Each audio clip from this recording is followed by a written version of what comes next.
A Bíblia diz que quando ele percebeu que estava leproso, imundo, não precisou ninguém expulsar, ele mesmo saiu. E não voltou mais para o trono. A Bíblia diz que ele foi levado para uma casa particular, para viver o resto da vida como imundo. Nem mais aplauso, nem fama, nem glamour, nem visitas, é imundo. Veja que a saída dele foi abrupta. Ninguém esperava, não havia uma preparação sucessória. Então quando Jotão vai, é como administrador, não como rei, porque o pai estava vivo. E a Bíblia diz que por 16 anos, Jotão predomina. O pai morre, ele assume. E andou conforme Davi. A Bíblia diz que Jotão enfrenta uma crise administrativa, social e espiritual. A Bíblia diz que ele fez o correto diante de Deus, mas há uma conjunção adversativa. Porém, ou porquanto, ou portanto, ele não provocou o povo a um avivamento. Ele não insistiu para o povo voltar para Deus. E não derrubou os altares que os povos da idolatria, o povo idolatrava outros deuses. Então quando ele morre, a crise principal era política e espiritual.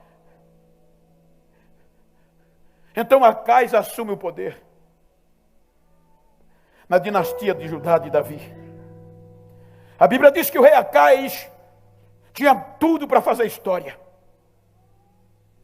porque havia ameaça da parte do norte, havia ameaça dos sírios. Todos queriam tirar a casquinha de Judá e torná-lo em monturos. Aí Acais agora está com a chance, gente, de ser alguém. A Bíblia diz que quando ele assume, aí Deus chama Isaías e diz: vai entrar Acais. E diz a ele que eu sou com ele. Diga a ele que não tenha medo das ameaças. Diga a ele que não tem mais ameaças daqueles dois tições fumegantes. Diga a ele que durma, porque eu vou intervir. Isaías dizendo na cara dele. Ele disse: não acredito. Aí Isaías diz: pede um sinal a Deus de que ele está falando, ainda que seja alto feito os céus, ou profundo feito a profundeza da terra. Deus está dizendo: aonde tu pediu um sinal, ele está disposto a mexer com o planeta, só para mostrar que vai com você. Ele disse: não vou tentar o Senhor, meu Deus. E agora vai buscar apoio político para resolver a crise militar, pois Israel, as 2 tribos, queria o destruir, como também os sírios. Aí é quando a Bíblia diz que ele agora rejeita Deus e manda uma proposta para o rei da Assíria, que era Tiglat-Pileser. Só para os irmãos terem uma pálida ideia, a história diz que os assírios eram cruéis. Era a maior potência militar e econômica da época. Os assírios eram tão cruéis que todos que lhe opunham, eles destruíam e tornava as nações em monturos, em nada. Queimava os deuses das nações e jogava no monturo. Aquelas pessoas que se rendiam voluntariamente, eles tornavam vassalo, colocavam um arame, diz a história, no seu nariz em forma de anzol, como sinal de vassalo. Onde eles passavam, todos sabiam, é vassalo da Síria. Os que não se entregavam, eles arrancavam o couro, a pessoa viva, e matavam arrancando um pedaço de carnes. Agora rei Acais manda uma proposta para que ele fosse o protetor de Judá, dizendo-lhe: se você nos livrar das ameaças de Israel e Síria, eu vou ser seu vassalo. Eu vou lhe pagar ouro, impostos. E o rei Tiglat-Pileser aceita a proposta. Primeiro ato, ele invade as tribos do norte de Israel. Foi por esta aliança que Deus permitiu Israel ser castigado, o norte levado para a Síria como cativos. Agora, quando ele viu que as ameaças militares já não existiam mais, ele vai a Damasco e diz: agora eu vou resolver o problema espiritual. A Bíblia diz que ele pega uma cópia do altar de sacrifício da Síria, dos deuses da Síria, e manda para o sacerdote em Jerusalém. Há quem diga, historiadores, e a Bíblia dá a ênfase, de que ele pega um grupo de sacerdotes que vai a Damasco com ele. Um grupo daqueles homens que provocavam a Deus, que queimavam incenso, que tinha intimidade. Queimar incenso era o ápice da intimidade. Agora ele pega, leva-os para Damasco, para a Síria, e eles vão cursar como aprender a adorar os deuses da Síria. O sacerdote em Jerusalém faz uma cópia do altar da Síria, retira o altar do holocausto do templo e coloca o da Síria. E agora, quando eles voltam, a ordem era: em Judá, a adoração é os deuses da Síria. Ninguém pode falar mais no Deus de Israel.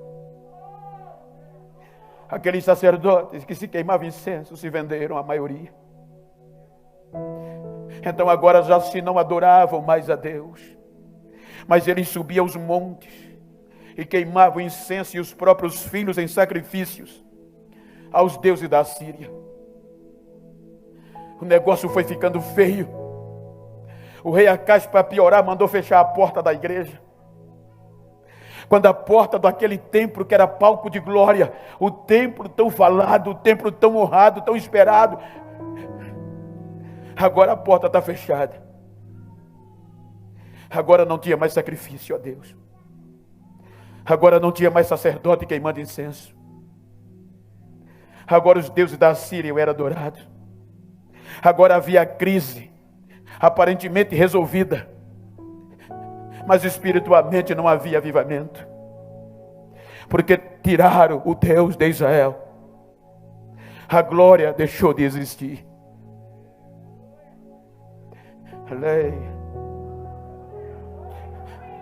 E Deus só precisa de provocadores. Enquanto um provocador não se apresenta, a situação vai ficar do mesmo jeito. Diga para quem está ao seu lado: se depender de mim, a glória nunca vai sair, porque eu vou sempre provocar.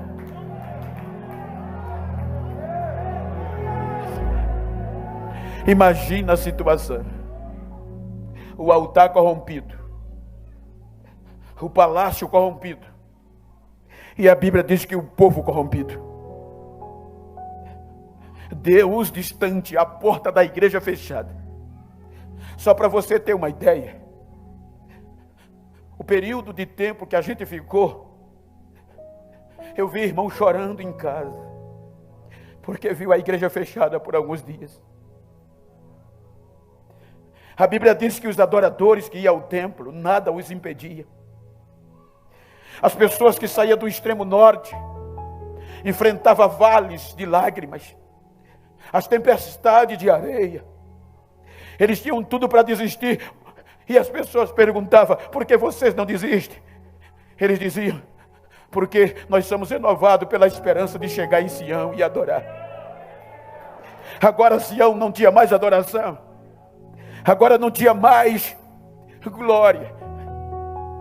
O rei Acai morre nessa situação, deixa essa crise. Aí a Bíblia diz que Ezequias, 25 anos, assume e pega esse marasmo.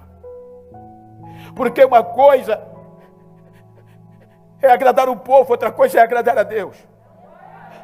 Salvo engano, um dos grandes nomes da história, Atanásio,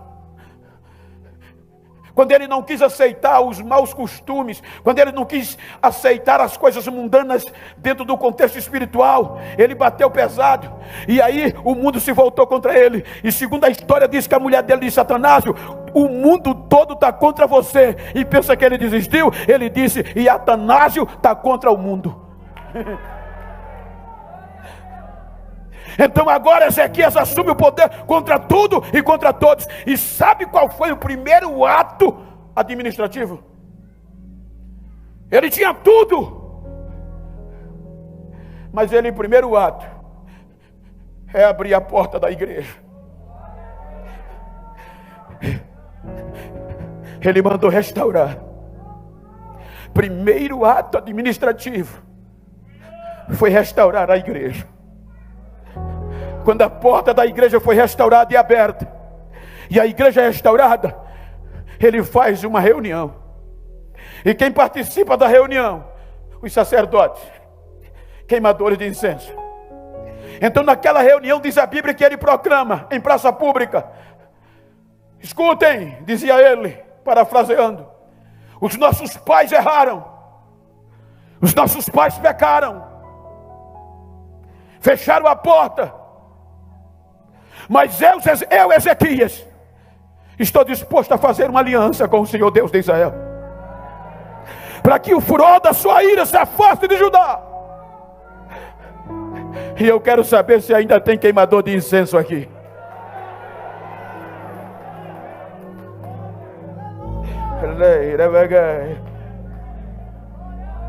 Queimar incenso era o ápice da intimidade. E não era qualquer um, era por sorteio. Ali, se entrasse desmantelado, não saía de lá. Aí quando ele grita, ainda tem queimador de incenso, aí alguém levanta a mão ali, alguém levanta a mão lá.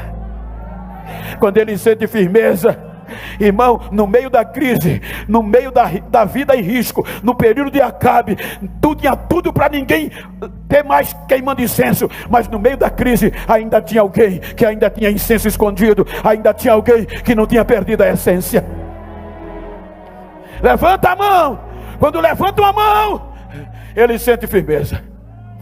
Aí ele diz: filhos, olha a alegria, foi para isso que Deus chamou vocês, para estar diante dele, para oferecer sacrifício a ele, para serem queimadores de incenso. Então, se vocês estão comigo, vamos trazer a presença de Deus de volta. Quem vem comigo? Quem vem comigo? Aí levanta a mão assim como vocês levantaram. Ele diz: agora vai. Ele diz: agora, sacerdote.